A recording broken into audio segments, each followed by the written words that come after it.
Kita nyo yan mga bugok? Pinakidnap nyo pa yan para hindi manalo. Pero anong nangyari?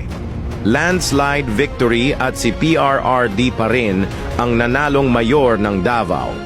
Patunay lang yan na kahit anong gawin nyo sa mga Duterte, malakas pa rin sila. Kahit sa ang planeta nyo dalhin, hinding-hindi kayo mananalo dyan. Dahil yan ang totoong pinagkakatiwalaan ng mga tao. Akala nyo siguro dahil sa ginawa nyo hihina ang mga Duterte, tama? Diyan kayo nagkakamali. Kahit wala siya dito sa bansa, nasa puso at isip naman siya ng mga tao. At yan ang hindi nyo maiaalis. Dahil ang isang Duterte ay nakatira sa bawat taong naniniwala sa kanya. Alam naming lahat na ang halalan ngayon ay para sa Presidential 2028. Napagtanto nyo na ba? Nakakakuryente talaga ang mga Duterte. Ganon din yan kay VP. Sa tingin nyo lilipat ang mga supporters niya kahit maalis nyo pa yan? Hindi po.